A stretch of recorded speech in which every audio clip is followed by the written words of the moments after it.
Good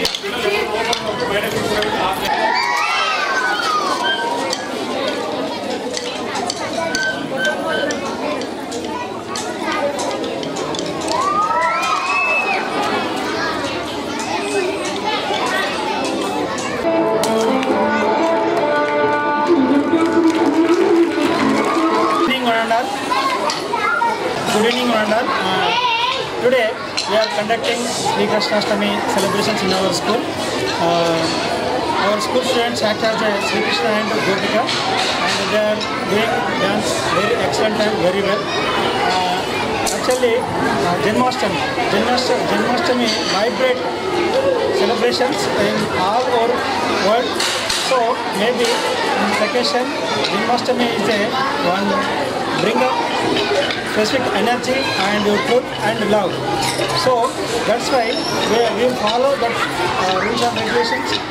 That's why today we are conducting Sri Krishnashtami celebrations. Actually, Krishnashtami means Sri Krishnudi జన్మదినాన్ని మనం కృష్ణాష్టమిగా జరుపుకుంటాం. ఈరోజు మా స్కూల్లో చిన్నారులందరూ గోపికలు మరి శ్రీకృష్ణ వేషధారంలో చాలా నృత్యం చేసి అందరినీ గమనించడం జరిగింది. శ్రీకృష్ణుడు అనేవాడు మనకు మహాభారత యుద్ధంలో శ్రీకృష్ణుడు అర్జునుడికి చెప్పిన ఉపదేశంలో మానవాళికి ఉపయోగపడే చాలా విషయాలు మన జీవన గమనంలో మనం దాని కృష్ణ అవతారంలో 8వ అవతారం. ఆ 8వ అవతారాన్ని మనం గొప్ప అవతారంగా మనం చెప్పుకోవచ్చు. శ్రీకృష్ణుడు చేసిన ఆ యొక్క కరుణ, దయ, మానవత్వం కలిగి ఉండి మనము చెడుపై మనం చెడును నాశనం చేసి మంచిని విజయం సాధించే దిశగా ఉండాలనే ఉద్దేశంతో ఆయన అవతారాల్లో గొప్ప అవతారాన్ని మనము చూడడం జరిగింది. అదేవిధంగా మానవాళి అనేది మానవ జీవన గమనంలో కరుణ, దయ, ఇతర మానవత్వంతో మనము ఉన్నట్లయితే పెద్దవాళ్ళని గౌరవించినట్లయితే మన జీవన విధానం అనేది చక్కగా జరుగుతుందని మన పాఠశాలలో ఉన్న విద్యార్థులందరికీ ఈ రోజు యొక్క ప్రత్యేకతను పూర్తి స్థాయిలో వివరించి పిల్లలకు అర్థం చేయించడం జరిగింది. ఈరోజు పిల్లలందరూ శ్రీకృష్ణుడి వేషధారంలో, గోపికల వేషధారంలో పాఠశాలలో నృత్యాలు చేస్తూ అందరినీ ఆనందించడం జరిగింది. ముందస్తు కృష్ణాష్టమి శుభాకాంక్షలు.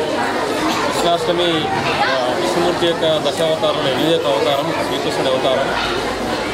సృష్టిలో అన్యాయం పెరిగిపోయినప్పుడు ఏదో ఒక రూపంలో భగవంతుడు జన్మించి ఆ సృష్టిని కాపాడుతాడు. ఈ 8వ అవతారం శ్రీకృష్ణుడి యొక్క జన్మదినం, శ్రీకృష్ణుడి యొక్క అవతారం.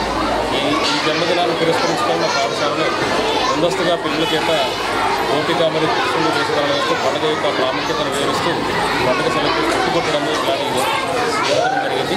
మరొకసారి జరిగే ముందస్తు